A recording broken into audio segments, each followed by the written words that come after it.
अस्सलाम वालेकुम। आज का हमारा जो टॉपिक है वो इनहेरिटेंस ऑफ सिंगल ट्रेड, जिसको मोनोहाइब्रिड क्रॉस भी कहा जाता है।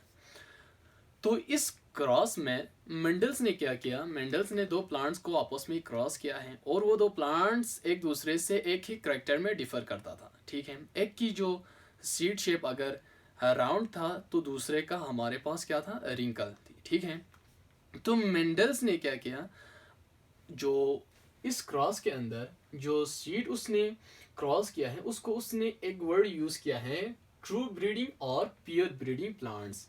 ठीक है, ट्रू ब्रीडिंग और पियर ब्रीडिंग मीन्स ऐसे प्लांट्स जिसको अगर आप सेल्फ फर्टिलाइज करेंगे तो आपके पास जो जितने भी जो ऑफस्प्रिंग आएंगे बिल्कुल उसके पेरेंट जैसा आएंगे। ठीक है, अभी फॉर एग्जांपल इसने यहाँ पे राउंड सीड प्लांट्स लिए हैं, तो इसको अगर आप सेल्फ फर्टिलाइज करेंगे, अगर आप इसको सेल्फ फर्टिलाइज करेंगे तो आपके पास जितने भी जो आप स्प्रिंग आएंगे बिल्कुल राउंड आएंगे इस जैसा।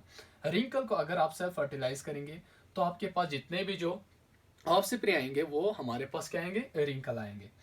तो मेंडल्स ने इन दोनों प्लांट्स को उसने क्या कहा, ट्रू ब्रीडिंग प्लांट्स और प्योर ब्रीडिंग प्लांट्स।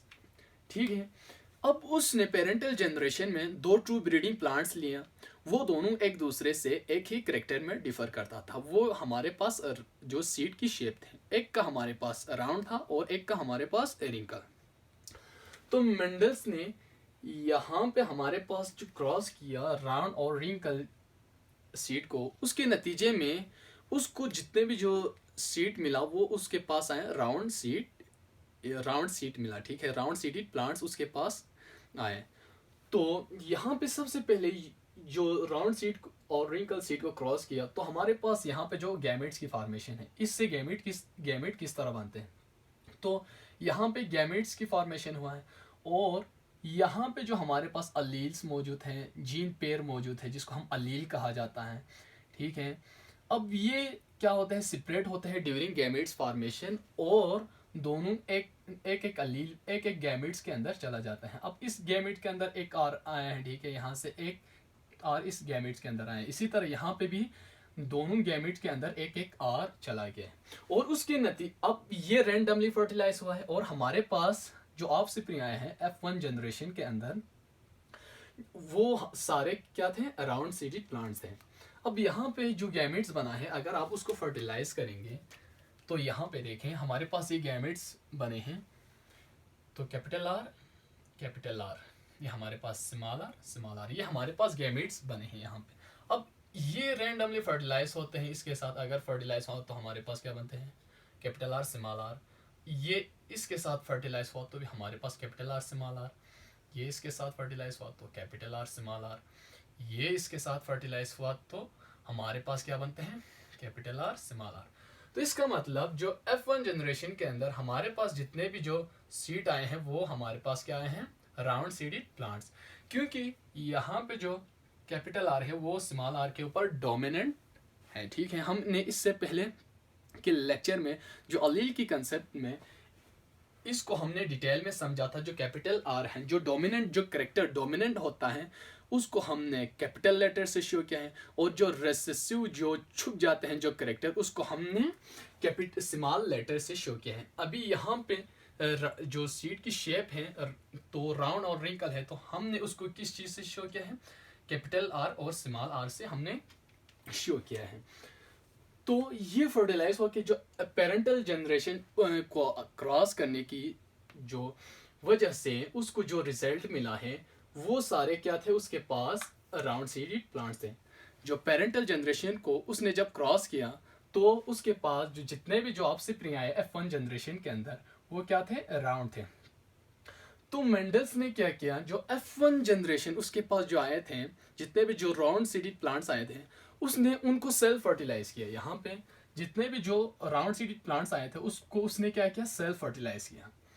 तो उस उसके नतीजे में उसको F2 जनरेशन के अंदर सेकंड फीलियल जनरेशन, ठीक है, यहाँ पे F1 का means first, F means filial, F first filial generation और F2 means second filial generation. अब F2 जनरेशन के अंदर उसके पास क्या है, कुछ तीन उसके पास राउंड सीडेड प्लांट्स आए हैं और एक उसके पास रिंकल सीडेड प्लांट्स आए हैं।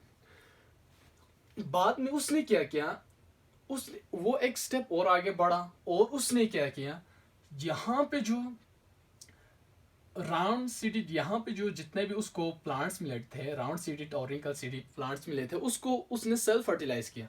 अब यहाँ पे जो कैपिटल आर वाले को, राउंड सीडेड प्लांट्स को उसने सेल्फ फर्टिलाइज किया, तो उसके पास क्या है, सिर्फ राउंड सीडेड प्लांट्स। इसको सेल्फ फर्टिलाइज किया तो उसके पास क्या है, जिस तरफ F2 के अंदर जो रेशो मिला था, बिल्कुल इसी तरह उसको यहाँ पे इनकी सेल्फ फर्टिलाइजेशन से भी वही उसको यहाँ पे रिजल्ट मिला था, क्योंकि यहाँ पे जो जीनोटाइप है, वो यहाँ पे जो जीनोटाइप है F1 के अंदर जो राउंड सीडेड प्लांट्स है, वो जीनोटाइप सेम है। अब यहाँ पे जो रिंकल को उसने फर्टिलाइज किया तो उसको क्या मिला, जितने भी जो उसको सीड मिला, प्लांट्स मिले, वो क्या थे, रिंकल सीडेड प्लांट्स थे। तो मेंडल्स ने यहाँ पे जीनोटाइप और फिनोटाइप का कंसेप्ट भी दिया। तो फिनोटाइप मींस जो फिजिकल्स अपीयरिंग, जो कैरेक्टर्स हमें बाहर से नजर आ रहे हैं, वो क्या है, हमारे पास फिनोटाइप है।